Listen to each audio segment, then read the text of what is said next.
গল্পবাবুর আসরে আপনাদের স্বাগত। আগাথা ক্রিস্টি, জন্ম 15 সেপ্টেম্বর 1890। তাঁর সময়ের সবথেকে জনপ্রিয় রহস্য গল্পের স্রষ্টা। তাঁকে বলা হতো queen of crime. Murder mystery, the mouse trap ইত্যাদি অসংখ্য জনপ্রিয় ডিটেকটিভ উপন্যাস পেয়েছি আমরা তাঁর লেখা থেকে। হারকিউল পয়ারট ও মিস মার্পল তাঁর জনপ্রিয় গোয়েন্দা চরিত্র। আমাদের আজকের গল্পটি তাঁর দ্য কর্নিশ মিস্ট্রি অবলম্বনে ঐন্দ্রিলা হত্যা রহস্য। গল্পটির ভারতীয়করণের প্রয়োজনে আমরা চরিত্র ও স্থানের নাম পরিবর্তন করে মূল গল্পটি প্রায় অক্ষুণ্ণ রেখেছি। গল্পটি কেমন লাগলো আমাদের কমেন্টসে লিখে জানাবেন। শুরু করছি আজকের গল্প, ঐন্দ্রিলা হত্যা রহস্য।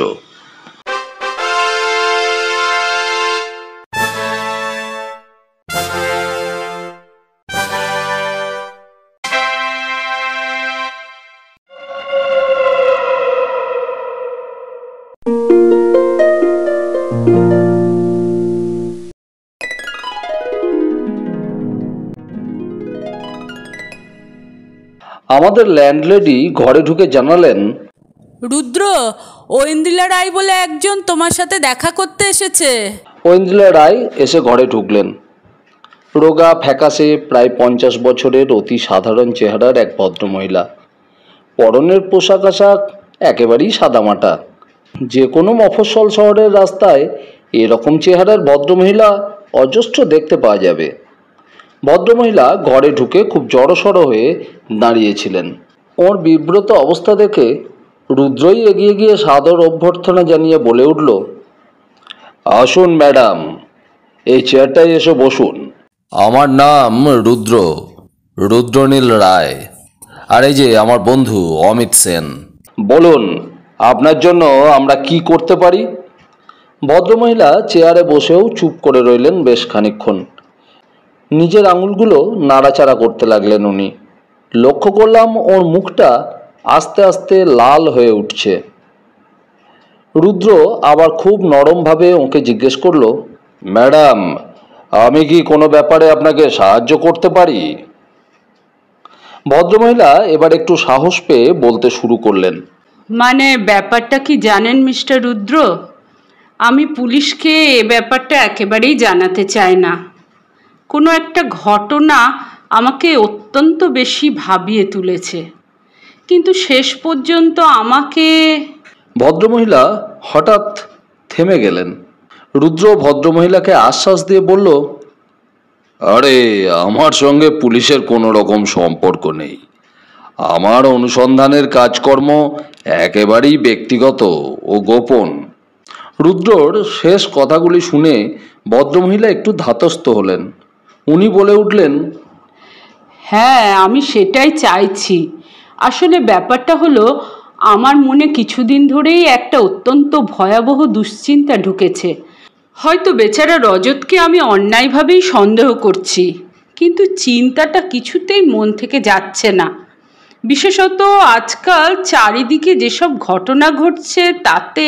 মাফ করবেন মিসেস ঐন্দ্রিলা, সন্দেহজনক ব্যক্তি বলতে এখানে কি আপনি আপনার স্বামীকে বোঝাতে চাইছেন? হ্যাঁ।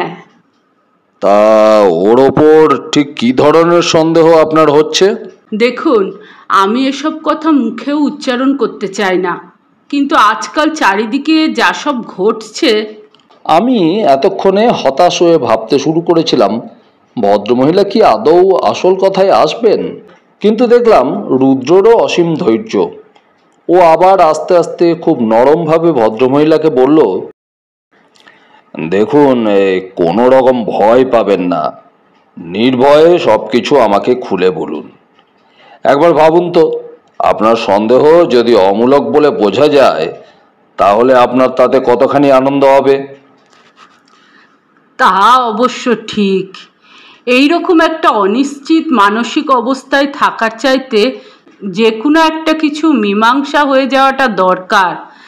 বুঝলেন মিস্টার রুদ্র, আমার সন্দেহ হচ্ছে যে আমাকে বোধহয় বিষ খাওয়ানো হচ্ছে। রুদ্র একটুও বিচলিত না হয়ে জিজ্ঞেস করলো, তা আপনার এরকম সন্দেহ হচ্ছে কেন? এতক্ষণে ঐন্দ্রিলার মানে মিসেস রায়ের সমস্ত জড়তা আর সংকোচ কেটে গিয়েছিল। উনি এক নিঃশ্বাসে সব বিবরণ দিয়ে গেলেন। সব কিছু শোনার পর কিন্তু রুদ্রকে বেশ চিন্তিতই দেখালো। ও এবার জিজ্ঞেস করলো, তা আপনার দেখাশোনা করার জন্য কোনো নির্দিষ্ট ডাক্তার আছেন তো? এই যে খাবার খাওয়ার পরই আপনার পেটে যন্ত্রণা ও শারীরিক অসুস্থতা হয়, এ সম্বন্ধে ওর বক্তব্য? উনি তো বলেছেন এটা প্রচণ্ড গ্যাস্ট্রাইটিস ছাড়া আর কিছুই নয়। কিন্তু আমি বেশ বুঝতে পারছি উনিও বেশ খানিকটা বিভ্রান্ত হয়ে পড়েছেন। উনি খালি ওষুধ বদলে নতুন ওষুধ দিচ্ছেন, কিন্তু কিছুতেই কিছু হচ্ছে না। আপনি কি ডাক্তারবাবুকে আপনার সন্দেহের কথা কিছু জানিয়েছেন?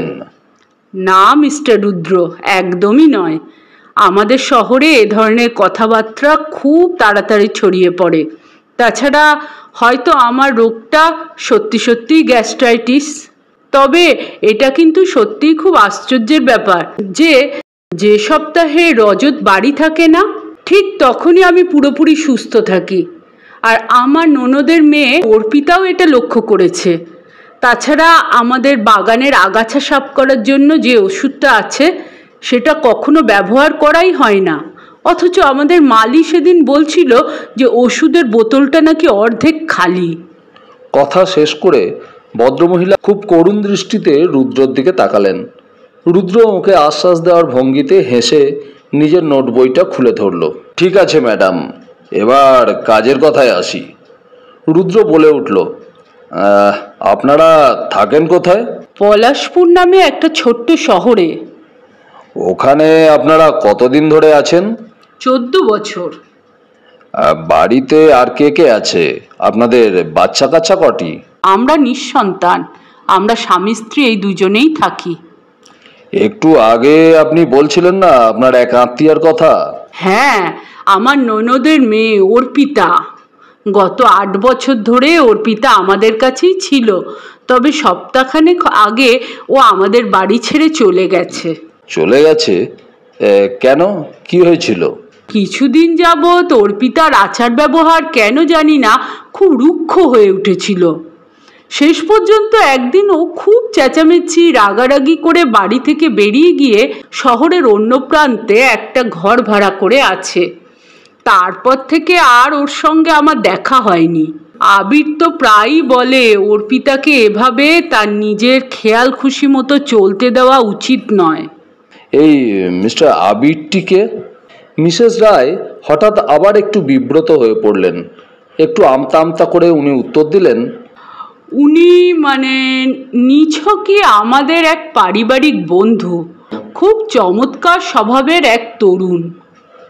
হ্যাঁ, তা আপনার ননদের মেয়ে মানে ভাগ্নির সঙ্গে ওর কোনো বিশেষ সম্পর্ক আছে নাকি? না না না, একেবারেই নয়। বেশ জোর দিয়েই জানালেন মিসেস রায়। রুদ্র এবার নিজের 2 ভুরুর মধ্যে টোকা মারতে মারতে জিজ্ঞেস করলেন, আচ্ছা, আপনাদের বৈষয়িক অবস্থা নিশ্চয়ই বেশ ভালো? হ্যাঁ মিস্টার রুদ্র, আমাদের পয়সা কড়ির কোনো অভাবই নেই, বরং আমাদের অবস্থা বেশ ভালোই বলা যায়। টাকা পয়সা নিশ্চয়ই মিস্টার রজত রায়ের কাছেই সব থাকে? বিষয় সম্পত্তিও ওনারই নামে তো? হ্যাঁ মিস্টার রুদ্র, আমার নিজের বলতে কিছুই নেই।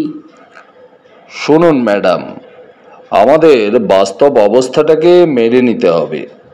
এরকম কাজের পিছনে নিশ্চয়ই কোনো না কোনো উদ্দেশ্য থাকে। কোনো কারণ ছাড়া আপনার স্বামী আপনাকে শুধু শুধু বিষ খাওয়াতে যাবেন কেন? আচ্ছা, এমন কোনো কারণ আছে বলে কি আপনার মনে হয় যাতে আপনার স্বামী আপনাকে একেবারে সরিয়ে দিতে চাইতে পারেন? মিসেস রায় এবার বেশ রাগতভাবে জানালেন, ওই কটা চুলওয়ালি হোতকা মেয়েটা আছে না, ওর ওখানে কাজ করে, তাকে জড়িয়ে ওর নামে তো অনেক কথাই কানে এসেছে আমার স্বামী তো দাঁতের ডাক্তার। ওকে ওর কাজে সাহায্য করার জন্য নাকি ওই রকম চালাক চতুর মহিলাই দরকার। উনি অবশ্য আমাকে বারবার বলেছেন যে মেয়েটার সঙ্গে তার কোনো রকমের অবৈধ সম্পর্ক নেই। আচ্ছা ম্যাডাম, এই আগাছা মারার ওষুধটা কে কিনেছেন? আমার স্বামী বছরখানেক আগে ওটা কিনে এনেছিলেন। আপনার ননদের মেয়েটির আর্থিক অবস্থা কি রকম? ওই মাসে 20,000 টাকার মতো আর কি। আমি যদি রজতকে ছেড়ে চলে যাই তাহলে সে বেশ খুশি মনে ফিরে এসে রজতের সংসার চালানোর ভার নেবে। তাহলে কি আপনি আপনার স্বামীকে ছেড়ে চলে যাবার কথা ভাবছেন নাকি? ওর যা খুশি তাই ও করে বেড়াবে, সেটা নিশ্চয়ই আমি সহ্য করব না। মিস্টার রুদ্র, মেয়েরা এখন আর আগেকার দিনের মতো পুরুষদের কেনা বাঁধি নয়। আপনার এই স্বাধীন সত্তার জন্য আপনাকে অভিনন্দন জানাচ্ছি ম্যাডাম। আচ্ছা, আপনি কি আজই পলাশপুর ফিরে যাচ্ছেন? হ্যাঁ, বিকাল 5টার ট্রেনে। ঠিক আছে, আমার হাতে এখন বিশেষ চাপ নেই। আপনার এই ছোট্ট ব্যাপারটা আমি দেখছি।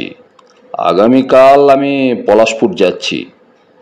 অমিত আপনার এক দূর সম্পর্কের আত্মীয় সেজে আপনার সঙ্গে দেখা করতে যাবে, আর তার এক খামখেয়ালি বন্ধু হয়ে যাব আমি। আর ইতিমধ্যে আপনি হয় নিজের হাতে রান্না করে খাবেন, নয়তো রান্নাটা যেন আপনার চোখের সামনেই হয়, সেটার দিকে নজর রাখবেন। সেরকম বিশ্বাসী লোক কি আপনার কেউ আছে? হ্যাঁ আছে, আমাদের বাড়ির এক পরিচারিকা, মোক্ষদা। অত্যন্ত ভালো মেয়ে, ওকে পুরোপুরি বিশ্বাস করা যায়। ঠিক আছে, তাহলে ওই কথাই রইল। কালই আমাদের দেখা হচ্ছে। বলতে বলতে ভদ্রমহিলাকে দরজা পর্যন্ত এগিয়ে দিয়ে খুব চিন্তাগ্রস্তভাবে ফিরে এলো রুদ্র। ভদ্রমহিলার চাদরের ছোট্ট এক টুকরো সুতো ঘরে খসে পড়েছিল।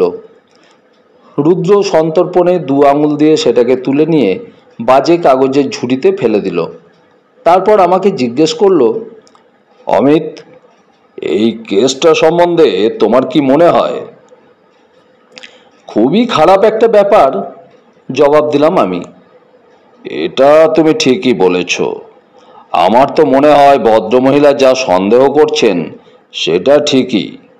যাই হোক, এই কেসটার ওপর আমার খুব কৌতূহল জেগেছে। আচ্ছা অমিত, মিসেস রায় ওর স্বামীর ওপর ঠিক কীরকম মনোভাব পোষণ করেন বলে তোমার মনে হয়? ভয় আর বিশ্বস্ততা, এই দুটোর মধ্যে একটা দ্বন্দ্ব যেন চলছে। সাধারণত কিন্তু কোনো ভদ্রমহিলা কিছুতেই তাঁর স্বামী সম্বন্ধে কোনো অভিযোগ জানাতে চান না। যাই ঘটুক না কেন, স্বামীর ওপর বিশ্বাস তাঁর কিছুতেই যেতে চায় না। এখানে আবার একটি অন্য মহিলাও ঢুকে পড়েছেন না, তাই ব্যাপারটা আরো জটিল হয়ে উঠেছে। ঠিক আছে, বুঝলাম। ঈর্ষা অনেক সময়ই প্রেমকে ঘৃণায় রূপান্তরিত করে দেয়, কিন্তু এখানেও কি তাই ঘটেছে? না, ঘৃণা যদি এখানে থাকতই তাহলে ভদ্রমহিলা কি করতেন? নিশ্চয়ই উনি গিয়ে পুলিশে খবর দিতেন, আমাকে নয়। ভদ্রমহিলা তখন চাইতেন যেন ব্যাপারটা লোক জানাজানি হয়ে যায়, একটা কেচ্ছা কেলেঙ্কারি চাউর হয়ে স্বামীর বদনাম ঘটে। না হে অমিত, একটু মাথা খাটাও। উনি আমার কাছেই বা এলেন কেন?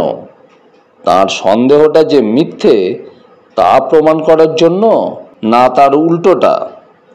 উনি কি সবটাই অভিনয় করে গেলেন, না সত্যিই উনি সমস্যায় পড়েছেন? আমার তো ভদ্রমহিলাকে খাঁটি বলেই মনে হলো, আর সেই জন্যই এই ব্যাপারটাই এতটা উৎসাহ দেখাচ্ছি। যাক, পলাশপুরে যাবার ট্রেন কটায় আছে দেখে নাও।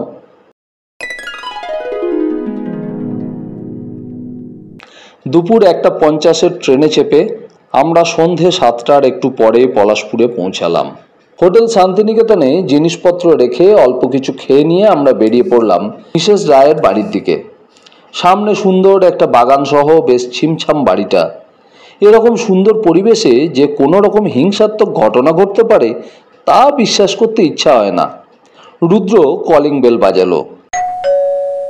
বেশ খানিকক্ষণ পর একজন পরিচারিকা এসে দরজা খুলে দিল। মেয়েটার চোখ দুটো লাল, তখনও ফোঁপাচ্ছে সে। বোঝাই গেল বেশ খানিকক্ষণ ধরে কান্নাকাটি করছিল মেয়েটি।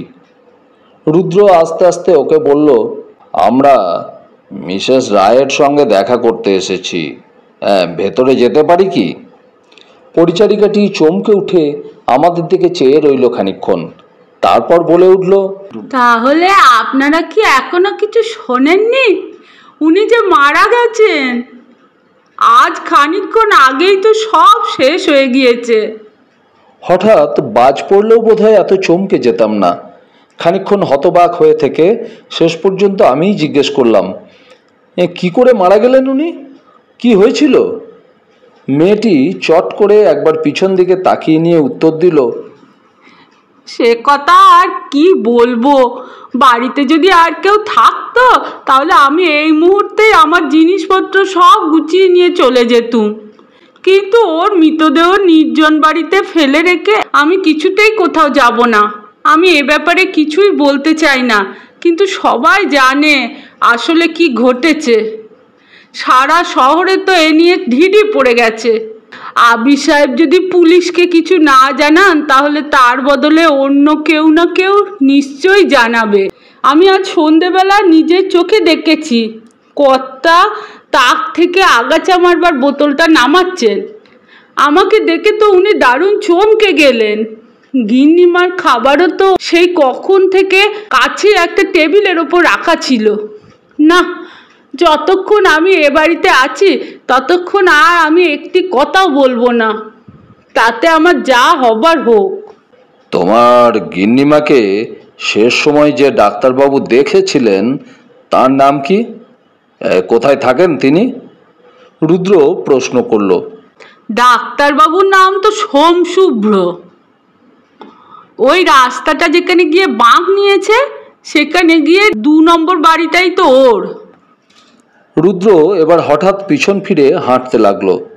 ওর চোখ মুখ ফ্যাকাশে হয়ে গেছিল, ঠোঁট দুটো কাঁপছিল। নিজের তালুতে সজোরে একটা ঘুষি মেরে উঠল রুদ্র। জ্বর বুদ্ধি! ওহ, মাথা মোটা কথাকার! হয়ে গেছে, আমার বুদ্ধির দফারফা হয়ে গেছে। বুঝলে অমিত, আমার মতো একটা নিরেট আহম্মক বোধহয় আর জন্মায়নি। স্রেফ আমার গাফিলতির জন্য একটা মানুষের প্রাণ চলে গেল। আর সে এইরকম মানুষ যে নাকি বাঁচবার আশায় আমার কাছে ছুটে এসেছিল। উফ, আমি স্বপ্নেও ভাবিনি যে এত তাড়াতাড়ি কোনো কিছু ঘটবে। সত্যি কথা বলতে কি, এরকম চরম কিছু যে আদৌ ঘটবে তাই আমি বিশ্বাস করিনি।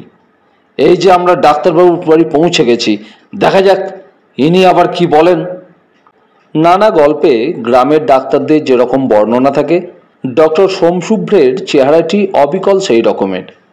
উনি আমাদের খুব আন্তরিকভাবেই অভ্যর্থনা জানালেন বটে, কিন্তু আমাদের আসার আসল উদ্দেশ্যটা জানতে পেরে ওর ফর্সা মুখটা রাগে একেবারে টকটকে লাল হয়ে গেল।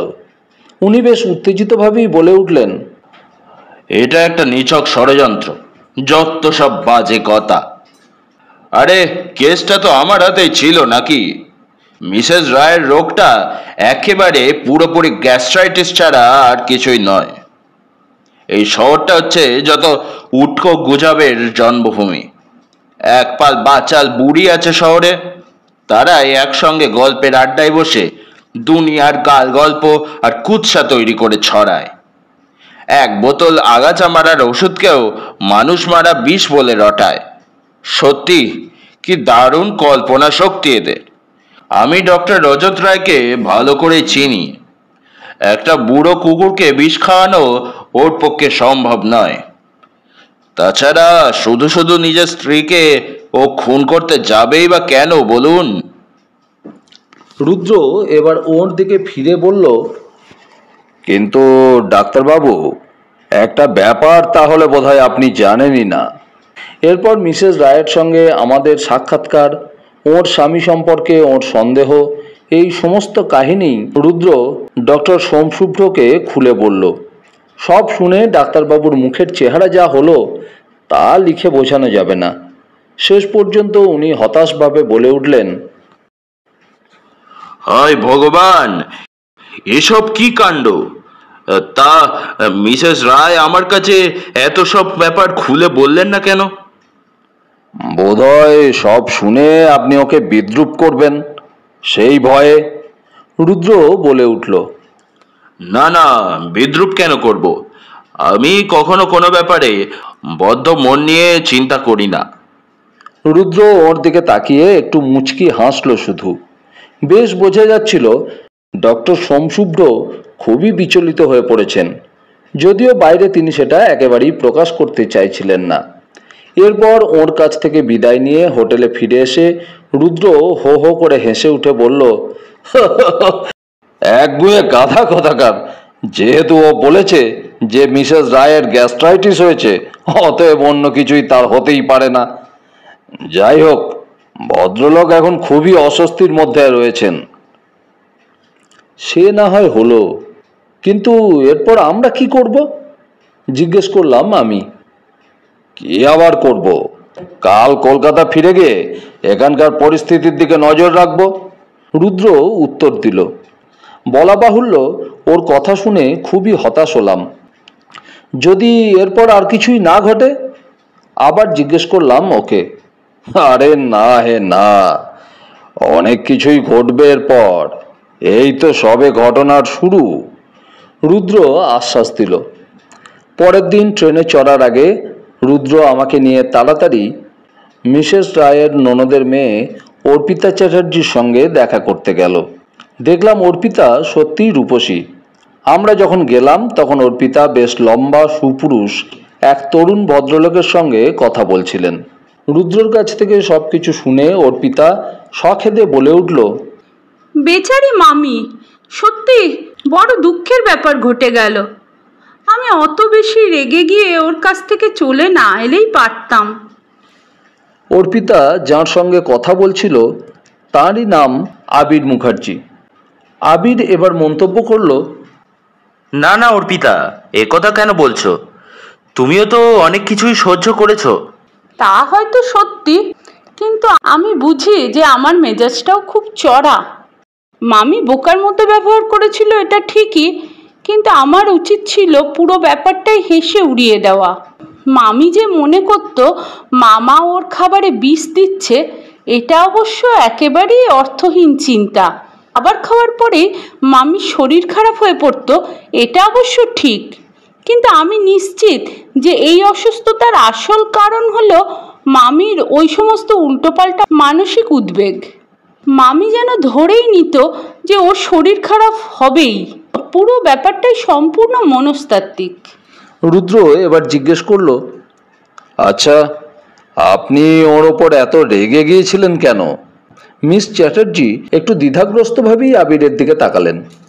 আবির ওর মনোভাব বুঝতে পেরে সঙ্গে সঙ্গেই উঠে দাঁড়িয়ে বলল, আমি এখন চলি অর্পিতা, সন্ধেবেলা দেখা হবে। আবির বিদায় নেওয়ার পর রুদ্র মিস চ্যাটার্জিকে জিজ্ঞেস করলেন, আপনারা বাগদত্ত, তাই না? মিস চ্যাটার্জি একটু লাল হয়ে উঠে স্বীকার করলেন যে ঘটনাটা তাই বটে। তার সঙ্গে এটাও উনি জানালেন যে মামির সঙ্গে মনোমালিন্যের কারণও এই ব্যাপারটি। অর্থাৎ উনি এই বিয়ের ব্যাপারে রাজি ছিলেন না? ব্যাপারটা ঠিক তা নয়, কিন্তু মানে মামি সম্বন্ধে এই মন্তব্যটা করতে খুবই খারাপ লাগছে বটে, কিন্তু ব্যাপারটা খুলে না বললে আপনি কিছুই বুঝতে পারবেন না। মামি আবিরকে ভালোবাসতো। সে কি? ঠিক তাই, কিন্তু এটা একেবারেই অতি বিসদৃশ্য একটা ব্যাপার নয় কি? মামির বয়স 50-এরও বেশি, আর আবিরের বয়স তো এখনো 30ও পেরোয়নি। ব্যাপারটা শেষ পর্যন্ত এমন একটা বাড়াবাড়ির পর্যায়ে গিয়ে পৌঁছালো যে আমাকে বাধ্য হয়ে মামির সঙ্গে এ বিষয়ে কথা বলতে হলো। আমি ওকে খোলাখুলি জানালাম যে আবির ওকে নয়, আমাকে চায়, কিন্তু মামি আমার কথা তো বিশ্বাস করলেনই না। উল্টে আমার সঙ্গে এমন রূঢ় আর অপমানজনক ব্যবহার করলেন যে আমিও আর নিজের মেজাজ ঠিক রাখতে পারলাম না, পাল্টা রাগারাগি করলাম। এরপর আবিরের সঙ্গে কথাবার্তা বলে আমরা ঠিক করলাম যে যতদিন না মামি আসল ব্যাপারটা বুঝতে পারে ততদিন পর্যন্ত আমার ওর কাছ থেকে আলাদা থাকাই ভালো। বেচারি মামি, এখন আমার মনে হচ্ছে ওর মানসিক ভারসাম্যটাই বোধহয় তখন একেবারেই নষ্ট হয়ে গিয়েছিল। রুদ্র জবাব দিল, আমারও তাই মনে হয়। যাই হোক, আপনার সঙ্গে কথা বলে অনেক কিছু জানা গেল। এখন আমার কাছে পুরো ব্যাপারটাই অনেকখানি পরিষ্কার হয়ে গেছে। রাস্তায় নেমে এসে বেশ একটু অবাক হয়েই দেখলাম আবির আমাদের জন্য অপেক্ষা করছে। আমাদের সঙ্গে দেখা হওয়া মাত্রই আবির বলে উঠল, দেখুন, অর্পিতা আপনাদেরকে কি বলেছে তা তো আমি বুঝতেই পারছি, কিন্তু আমি কি করতে পারি বলুন? আমি তো আর নিজে থেকে ইচ্ছে করে কোনো কিছুতে জড়িয়ে পড়িনি। প্রথমটায় আমি কিছু বুঝতেই পারিনি, বরং ভেবেছিলাম যে ভদ্রমহিলা বোধহয় আমাকে আর অর্পিতাকে সাহায্য করবার জন্যই এতটা ঘনিষ্ঠতা করছেন। যাই হোক, পুরো ব্যাপারটা আমার কাছে খুবই অস্বাভাবিক এবং অপ্রীতিকর বলে মনে হতো। রুদ্র প্রশ্ন করল, মিস অর্পিতার সঙ্গে আপনার বিয়েটা কবে হচ্ছে? আবির চটপট জবাব দিল, এই তো শিগগিরই হওয়ার কথা। মিস্টার রুদ্র, আপনাকে আমি খোলাখুলি কয়েকটা কথা বলতে চাই। অর্পিতার চাইতে আমি এই ব্যাপারটা সম্বন্ধে অনেক বেশি খবর রাখি। অর্পিতা মনে করে ওর মামা একেবারে নির্দোষ, কিন্তু আমি তা মনে করি না। তবে এটা আপনাকে আমি জানাচ্ছি যে আমি এই ঘটনাটা নিয়ে একটি কথা কাউকে বলবো না। আর যাই হোক, আমি নিশ্চয়ই চাইবো না যে আমার মামা শ্বশুর মশাই খুনের অপরাধে ধরা পড়ে ফাঁসি যান। কিন্তু আপনি আমাকেই বা এসব কথা বলছেন কেন? রুদ্র খুব ভালো মানুষের মতো জিজ্ঞেস করলো। কারণ আমি আপনার নাম শুনেছি আর জানি যে আপনি ওর বিরুদ্ধে হয়তো একটা মামলা শুরু করতে পারেন। কিন্তু আপনাকে আমি জিজ্ঞেস করছি, তাতে লাভটা কি? ওই মৃতা ভদ্রমহিলার তো তাতে আর কোনো লাভ হবে না। মধ্যেখান থেকে ওর ওপর একটা বদনামের বোঝাই চেপে যাবে। আর ওই অপযশ বা কলঙ্ক রটার ভয়টাই ওই ভদ্রমহিলার ছিল খুব বেশি রকমের। এখন সেরকম কিছু হলে মরেও ভদ্রমহিলা শান্তি পাবেন না। রুদ্র এবার উত্তর দিল, মনে হয় আপনি বোধহয় ঠিক কথাই বলছেন। তাহলে আপনি চাইছেন যে পুরো ব্যাপারটাই আমি চেপে যাই, তাই না? ঠিক তাই। আমি স্বীকার করছি যে আমি খুব স্বার্থপরের মতো কথা বলছি। আমাকেও তো নিজের ভবিষ্যৎটা দেখতে হবে। আমি জামা কাপড় তৈরি করার একটা ব্যবসা সবে জমিয়ে তুলতে শুরু করেছি, বুঝলেন না? আমরা সকলেই স্বার্থপর মিস্টার আবির, তবে সবাই সেটা স্বীকার করে না। ঠিক আছে, আমি আপনার কথা মতোই চলবো, কিন্তু একটা কথা আপনাকে খোলাখুলি জানিয়ে দিচ্ছি, ব্যাপারটা কিন্তু শেষ পর্যন্ত আপনি চাপা দিয়ে রাখতে পারবেন না। কেন পারবো না? রুদ্র মুখে কিছু না বলে একটা আঙুল তুলে দেখালো। সেই দিনটা ছিল ওখানকার বাজার বসবার সাপ্তাহিক তারিখ, আর আমরা বাজারের সামনের রাস্তা দিয়েই যাচ্ছিলাম। বাজারের ভেতর থেকে বহু লোকের একসঙ্গে কথা বলার একটা চাপা গুঞ্জন শোনা যাচ্ছিল। রুদ্র বলে উঠল, ওই যে শুনতে পাচ্ছেন জনগণের কণ্ঠস্বর, ওই জনরবই আসল ব্যাপারটাকে চাপা পড়ে থাকতে দেবে না। ট্রেনে উঠেই রুদ্র পকেট থেকে একটা ছোট্ট আয়না আর চিরুনি বার করে নিজের সযত্নে রক্ষিত গোঁপচোরাকে সমান করতে লেগে গেল। আর আমাকে জিজ্ঞেস করলো, কি হে, কেমন বুঝলে ব্যাপারখানা? বেশ মজার, তাই না? আমি জবাব দিলাম, কি জানি, আমার তো পুরো ব্যাপারটাই খুব জঘন্য বলে মনে হচ্ছে। তাছাড়া কোনো রহস্যের ছিটে ফোঁটাও তো এর মধ্যে খুঁজে পাচ্ছি না।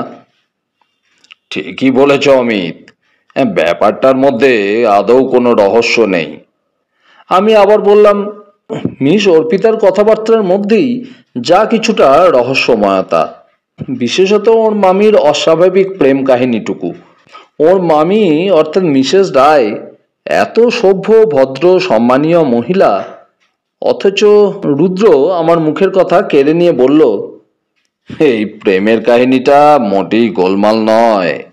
কেন, প্রায় প্রত্যেক দিনই খবরের কাগজে পড়ো না? মধ্যবয়সী কোনো মহিলা 20 বছর ঘর সংসার করার পর, ঘর ভর্তি ছেলেপুলের মা হওয়ার পরও নিজের থেকে অনেক কম বয়সী এক যুবকের হাত ধরে ঘর ছেড়ে চলে গিয়েছে। অমিত, মেয়ে জাতটাকে হয়তো তোমার ভালো লাগে, কিন্তু সত্যি সত্যি বলতে তাদের মনস্তত্ত্ব সম্বন্ধে তুমি প্রকৃতই কতটা জানো? মেয়েদের জীবনের বেলা যখন বিকেলের দিকে ঢলে পড়ে, তখন তাদের শেষবারের মতো জীবনের দারুণ রোম্যান্টিক এবং উত্তেজক কোনো কিছু একটা করবার দুর্দমনীয় আকাঙ্ক্ষা জাগে। মিসেস রায়ের মতো একজন সম্ভ্রান্ত স্ত্রীলোকও তার ব্যতিক্রম নয়। তার মানে তুমি বলতে চাইছো, বুঝলে অমিত, কোনো চালাক চতুর লোকের পক্ষে একজন ভদ্রমহিলার ওই রকম মানসিক অবস্থার পুরোপুরি সুযোগ নেওয়া খুবই সহজ। আমি এবার বললাম, কি জানি, তোমার কথাই হয়তো ঠিক। মিস্টার রজত আর ডক্টর সোমশুভ্র এ দুজনকেই তো মিসেস রায় হাত করে ফেলেছেন দেখছি। সত্যি আমার একবার ভদ্রলোককে দেখতে ইচ্ছা করছে। এতে আর অসুবিধাটা কোথায়? দাঁতের রোগী সেজে পরের ট্রেনেই ফিরে যাও। আচ্ছা রুদ্র, তুমি এই ঘটনাটাকে কেন এত বেশি আকর্ষণীয় বলে মনে করছো তা আমার জানতে খুব ইচ্ছে করছে। বুঝলে অমিত, তোমার কোনো একটা মন্তব্যেই কিন্তু আমার এই আকর্ষণটার কারণ তুমি ভালোভাবে বলে দিয়েছ। তোমার মনে আছে মিসেস রায়ের সেই পরিচারিকাটি সম্বন্ধে তুমি মন্তব্য করেছিলে যে মেয়ে কোনো কথাই বলতে চায় না বলে প্রথমে জানালো, সেই কিন্তু শেষ পর্যন্ত অনেক বেশি কথাই বলে ফেলল। তাই নাকি? একটু আশ্চর্য হই এই কথাগুলো বলে আমি আবার আমার সেই পুরনো কথায় ফিরে গেলাম। দেখো, আমি সত্যি বুঝতে পারছি না কেন তুমি মিস্টার রজত রায়ের সঙ্গে দেখা করার কোনো চেষ্টাই করলে না। রুদ্র একটু মুচকি হেসে বলল, হে বন্ধু, আমি তোমার কাছে ঠিক 3 মাস সময় চেয়ে নিচ্ছি। তারপরই তুমি দেখবে তোমার লোক তার উপযুক্ত জায়গায় গিয়েই দাঁড়িয়েছে, অর্থাৎ আসামির কাঠগড়ায়। এবার কিন্তু প্রথমটাই আমার মনে হয়েছিল রুদ্রর ভবিষ্যৎবাণী শেষ পর্যন্ত মিথ্যে প্রমাণিত হতে চলেছে। দিনের পর দিন কেটে যেতে লাগলো, কিন্তু আমাদের এই ঐন্দ্রিলা হত্যা রহস্য সম্পর্কে আর কিছুই শোনা গেল না। ঘটনার কথা প্রায় ভুলে যেতেই বসেছি। এমন সময় হঠাৎ একদিন কাগজে পড়লাম পুলিশ অফিসার মিসেস রায়ের দেহাবশেষ কবর থেকে তুলে আবার ময়নাতদন্ত করার নির্দেশ দিয়েছেন। এবং এর কয়েকদিন পরেই দেখা গেল ঐন্দ্রিলা হত্যা রহস্যের কাহিনী প্রত্যেকটি খবরের কাগজেরই প্রধানতম খবর হয়ে উঠল। দেখা গেল মিসেস রায়ের মৃত্যুকে ঘিরে যে সমস্ত গুজব ছড়াচ্ছিল তা কখনোই পুরোপুরি থেমে যায়নি। এরপর যখন জানা গেল বিপদনিক রজত রায় তাঁর সেক্রেটারি মিস নন্দিনীকে বিয়ে করতে চলেছেন, তখন রাস্তাঘাটে, হাটে বাজারে, বাড়িতে সর্বত্র এই ব্যাপারটা নিয়ে আলোচনা এবং সমালোচনার ঝড় বইতে লাগলো। শেষ পর্যন্ত পুলিশের কাছে নাগরিকদের তরফ থেকে একটা দরখাস্ত গেল এবং মিসেস রায়ের দেহাবশেষ কবর থেকে তুলে আবার ময়নাতদন্ত করার আদেশ দেওয়া হলো। ময়নাতদন্তে মৃতার দেহাবশেষে প্রচুর পরিমাণ আর্সেনিক বিষের খোঁজ পাওয়া গেল এবং মিস্টার রজত রায় স্ত্রীকে হত্যা করার অভিযোগে গ্রেপ্তার হলেন। মামলা শুরু হওয়ার প্রথম দিকে রুদ্র আর আমি প্রতিদিনই আদালতে হাজির থাকতাম। যেভাবে সাক্ষ্য প্রমাণের ব্যাপারগুলি চলবে বলে আমরা ভেবেছিলাম, ঠিক সেইভাবেই ঘটনাপ্রবাহ বয়ে যেতে লাগলো। ডক্টর সোমশুভ্র স্বীকার করলেন যে আর্সেনিক বিষ প্রয়োগের লক্ষণগুলিকে অনায়াসেই গ্যাস্ট্রাইটিস বলে ভুল হতে পারে। পুলিশ বিভাগের বিশেষজ্ঞও তার মতামত জানালেন। মিসেস রায়ের পরিচারিকা অর্থাৎ মোক্ষদা হাউমাউ করে অনেক কিছু বলে গেল।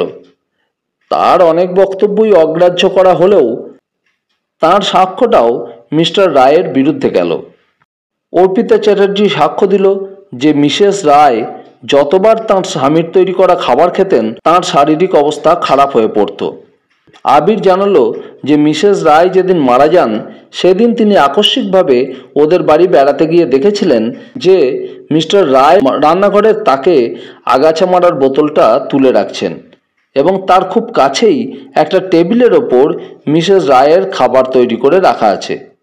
এরপর মিস্টার রায়ের সেক্রেটারি নন্দিনী কাঁদতে কাঁদতে, ফোঁপাতে ফোঁপাতে প্রায় হিস্টেরিয়াগ্রস্ত অবস্থায় সাক্ষী দিল যে তাঁর সঙ্গে তাঁর মালিকের একটা ঘনিষ্ঠ নিবিড় সম্পর্ক গড়ে উঠেছিল এবং মিস্টার রায় কথা দিয়েছিলেন যে তাঁর স্ত্রীর তেমন কিছু ঘটলে তিনি নন্দিনীকে বিয়ে করবেন।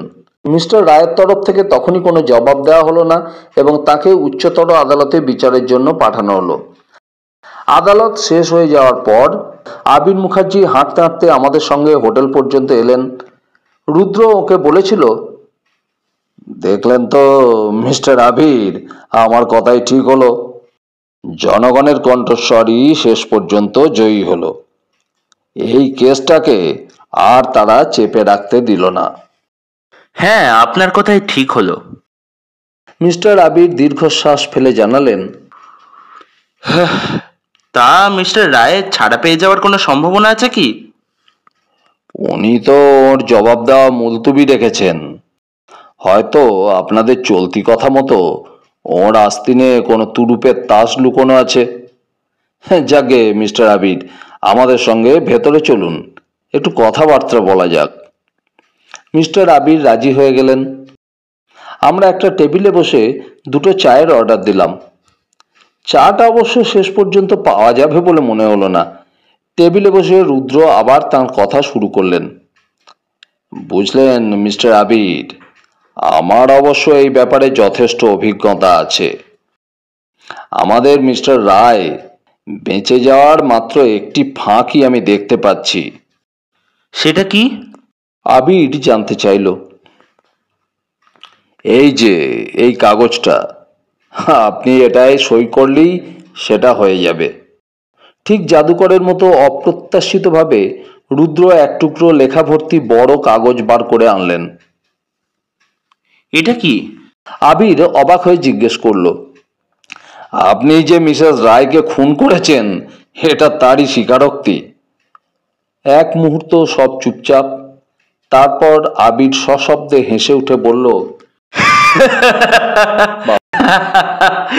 আপনি নিশ্চয়ই বদ্ধ উন্মাদ। না না বন্ধুবর, আমি মোটেই পাগল নই। আপনি এখানে এসে একটা ছোট্ট ব্যবসা ফেঁদে বসেছিলেন, কিন্তু পয়সা কড়ির অভাবে কিছু করতে পারছিলেন না। মিস্টার রায়ের আর্থিক অবস্থা ছিল খুবই সচ্ছল। ঘটনাক্রমে ওর ভাগ্নির সঙ্গে আপনার একটা প্রেমের সম্পর্ক গড়ে উঠল, কিন্তু বিয়ের পর তার ভাগ্নিকে মিস্টার রায় যে মাসোয়ারা দেবেন তাতে তো আপনার কুলোবে না। তাই আপনি ঠিক করলেন যে প্রেমিকার মামা এবং মামি এই দুজনকেই চিরতরে দুনিয়া থেকে সরিয়ে দিতে হবে। তাহলে তাদের একমাত্র আত্মীয়া আপনার প্রেমিকাই হবে ওদের অগাধ সম্পত্তির মালিক। সত্যি খুব চালাকি করে দারুণ বুদ্ধিমানের মতোই আপনি এগিয়েছিলেন। সাদাসিধে মাঝবয়সী মিসেস রায়ের সঙ্গে প্রেমের অভিনয় করে তাকে একেবারে আপনার বশীভূত করে ফেলেন। তার স্বামী সম্বন্ধে সন্দেহের বীজ বপন করে দিয়েছিলেন। প্রথমে মিসেস রায়ের কান ভাঙানি দিয়ে মিস্টার রায় যে ওকে ঠকাচ্ছেন সেটা ওকে বুঝিয়ে দিলেন।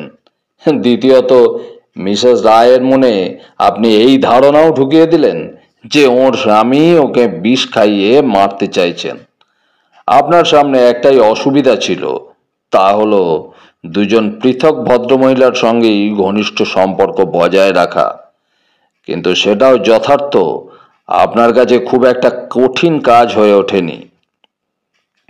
আপনি মামিকে বোঝাতেন যে ওর স্বামী যাতে কিছু সন্দেহ না করে সেই জন্যই ওর ভাগ্নির সঙ্গে ঘনিষ্ঠতার অভিনয় করতেন।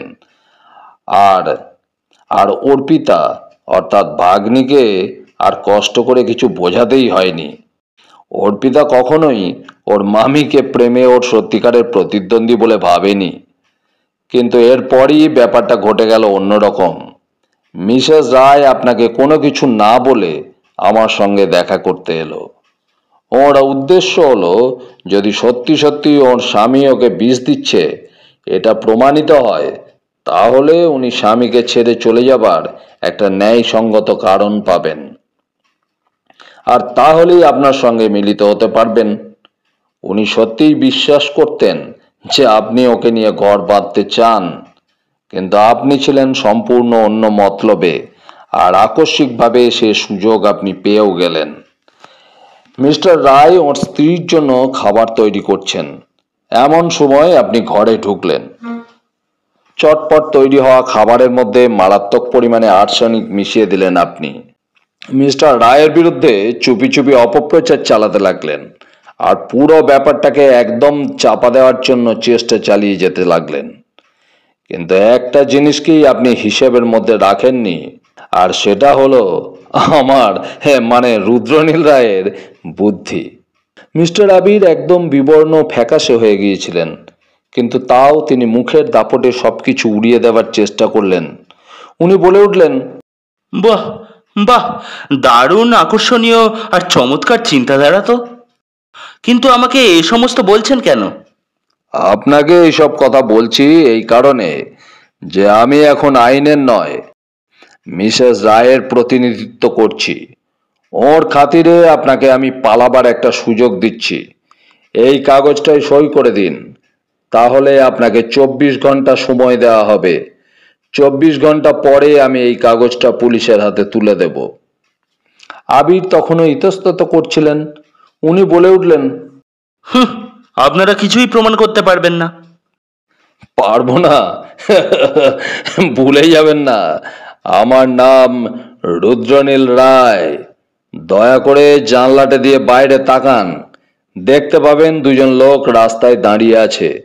আপনি যেখানে যাবেন সেখানেই আপনাকে অনুসরণ করার নির্দেশ ওদেরকে দেওয়া আছে। আবির গিয়ে জানলার খড়খড়ি তুলে বাইরে তাকিয়ে একটা চাপা নিঃশ্বাস ফেলে চমকে সরে এলো।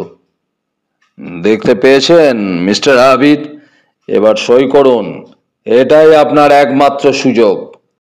আপনি যে কথা রাখবেন তার কি মানে আছে? মানে এটা এটা রুদ্রনীল রায়ের মুখের কথা। কি হলো, আপনি সই করতে রাজি? ভালো ভালো। অমিত, দয়া করে জানলার খড়খড়িটার অর্ধেক তুলে দাও তো। ওটাই হলো আবিরকে চলে যেতে দেওয়ার নির্দেশ। অস্ফুটভাবে নানা রকম উক্তি করতে করতে কাগজখানায় সই করে দিয়ে মিস্টার আবির দ্রুত বেগে বেরিয়ে গেলেন। রুদ্র আস্তে আস্তে মাথা নেড়ে বলল, ভিতুর ডিম কোথাকার, আমি সব সময়ে এটাই ভেবেছি। আমি এবার খুব রাগতভাবে বলে উঠলাম, রুদ্র, তুমি কিন্তু এটা অত্যন্ত অন্যায় ও বেআইনি কাজ করলে। একটা বিপজ্জনক খুনি আসামিকে তুমি ছেড়ে দিলে। কোনো রকম দয়া করে ওকে ছেড়ে দিইনি বন্ধু, বুঝতে পারছো না? আবিরের বিরুদ্ধে আমাদের হাতে এক ফোঁটাও সাক্ষ্য প্রমাণ নেই। আমি জুরিদের সামনে দাঁড়িয়ে কি বলতাম? আমি রুদ্রনীল রায় এটাই মনে করি। আমার ধারণাকে তো ওরা হেসেই উড়িয়ে দেবে, আর রাস্তায় কেউই দাঁড়িয়ে নেই। দুটো ভবঘুরে ছোঁড়াকে বাইরের রাস্তায় দেখতে পেয়ে ব্যাপারটাকে কাজে লাগালাম। খড়খড়িটাও নামিয়ে দাও। ওটাকে ওটাকে তুলতে বলার পিছনে কোনো কারণ ছিল না। আবিরকে ফাঁদে ফেলারই একটা কৌশল এটা। তবে হ্যাঁ, 24 ঘন্টা অপেক্ষা আমি নিশ্চয়ই করব। মরদ কা বাত, হাতি কা দাঁত। মিস্টার রায় একটা দিন একটু কষ্ট করুন হাজতে। নিজের স্ত্রীকে ঠকানোর জন্য এইটুকু ওর পাওনা ছিল। তাছাড়া তাছাড়া পুলিশের ওপর আমার অগাধ বিশ্বাস আছে। 24 ঘন্টা পর খবর পেলেও আবিরকে ধরে ফেলতে ওদের কোনো অসুবিধাই হবে না। অতএব অতএব অমিত, কোনো চিন্তা করো না।